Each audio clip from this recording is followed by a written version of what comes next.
I'm Amber, and later in the video, you'll see my partner Josh. We're going to be talking about global etiquette today. So first, we're going to define etiquette, and then we're going to go in and compare some different countries and their etiquette rules.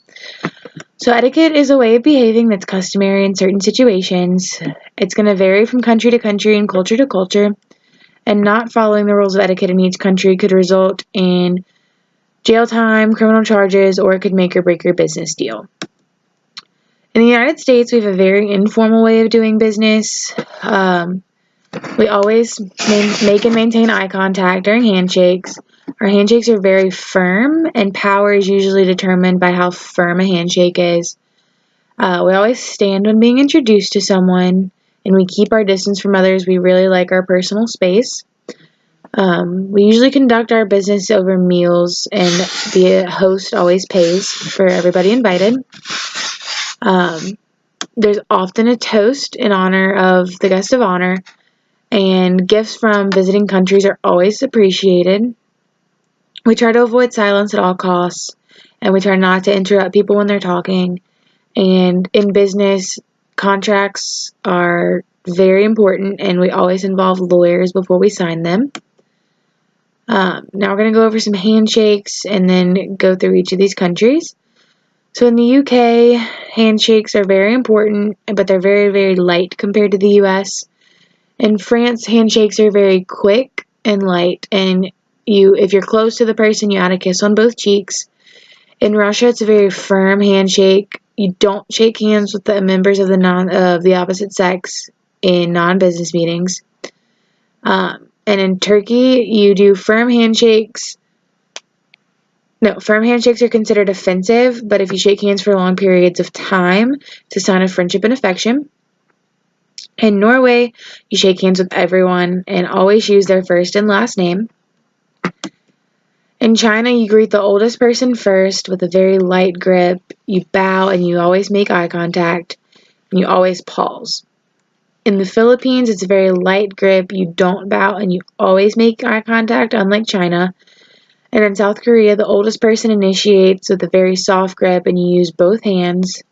And in Thailand, you don't shake hands at all. You perform what's called a Y, which is where you put your hands together and bow slightly. And men and women have different greetings. In Australia, women always offer first, and they don't shake the hands of other women. It's a very firm and fast handshake, and they only use one hand. In Brazil, it's a very firm and long handshake. You kiss women on the cheek, and you always shake hands before and after a meeting. And in Mexico, it's a very long handshake. Men always hug, and women always kiss on the cheek. In the UK, they are very, very big on personal space, just like the US. Kissing on the cheek is usually reserved for family members.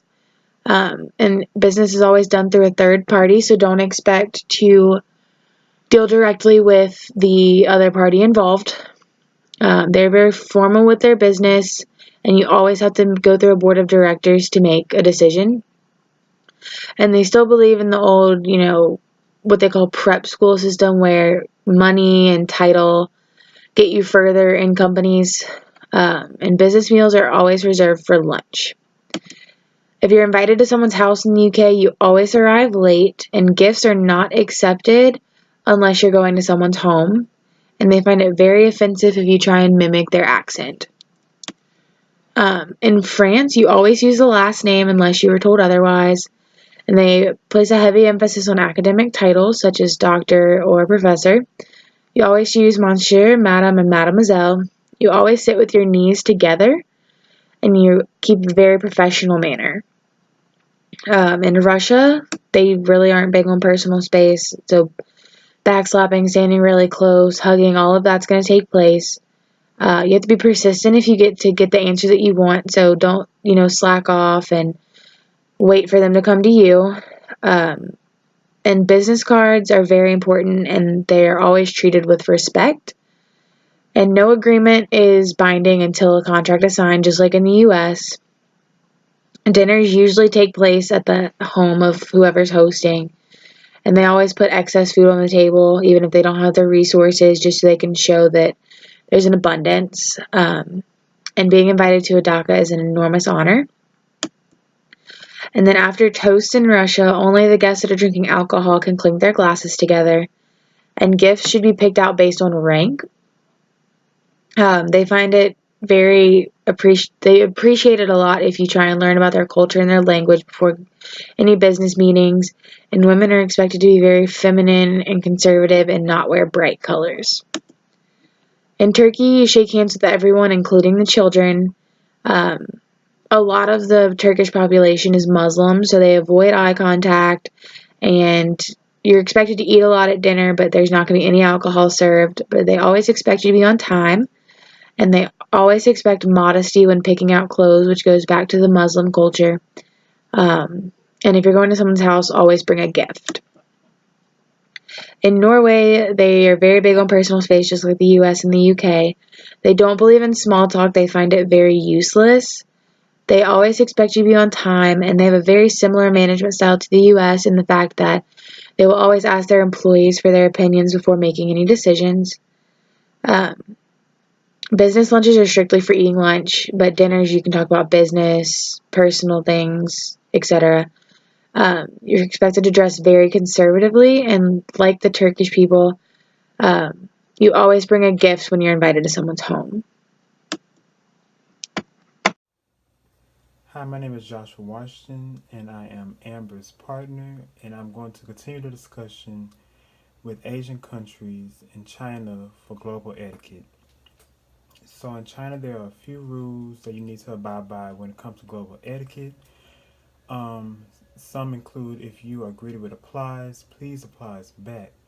Do not touch strangers, for they like their own personal space. And if Chinese express disdain, change your request.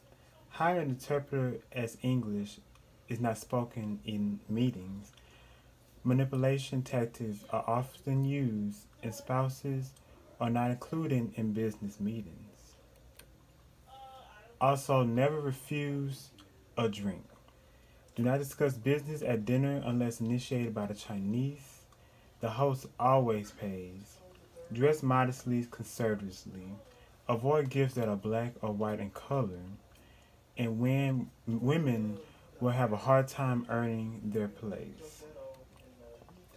Okay, continuing with Asian countries, starting with the Philippines.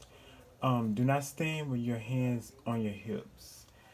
Raising of the eyebrows is considered a greeting. Personal relationships are the key to success. Most meals are done in public places. Do not get drunk, meaning when you're in a restaurant with a business partner in the Philippines, please do not drink excessively to the point of you getting drunk. Keep your hands above the table and be soft spoken, or you can be arrested for verbal abuse.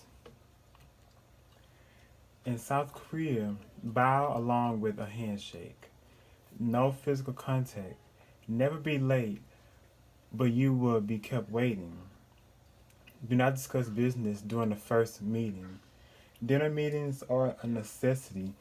Never make your own drink. And please dress formally to all business encounters. In Thailand, introductions are safe for formal meetings. Do not use last names. Business discussions may take more time than you like. Same sex contact, handshakes, backslaps, etc. is common, but not with the opposite sex. And the rules on gifts is more like the US than other Asian countries. So, like with the US, you're able to basically give your business partner anything that you think would be suitable to their needs. Unlike other Asian countries where you have to send a certain thing, and if you send something that goes against that, it's a sign of disrespect, and they most likely won't do business with you. Okay, other countries, Australia. Titles are not as important in business. Always arrive early. Always be straightforward. And informal dinners like barbecues are common. Dress is similar to the US. And bring a small gift for you or going to someone's home. Please, no wine. and use standard English when speaking. Other countries, Mexico. Personal space is not an issue. Do not put your hands on your hips, for that's a sign of disrespect. Always be punctual, even if you are kept waiting. Does not apply to social gatherings such as the dinners. Always meet with higher ups first. Both men and women should dress conservatively and in neutral colors, and gifts are not a necessity but are appreciated. So they won't turn you down or think you're disrespectful if you don't bring a gift. In Brazil, your personality plays a heavy part in business. Friendships are more important than written documents. Appearance is heavily scrutinized, hotel and all. Always make appointments. Women should always dress sexy, while men should dress more conservatively. And gifts given in the early stages are seen as a bribe. So if you try to give them a gift before I do any business interactions, they will think that you are trying to bribe them into basically doing what you want them to do for you, instead of gift afterwards as a sign of thanking them for their business transactions. And these are our references. And that concludes our PowerPoint and global etiquette for various parts of the country. Thank you.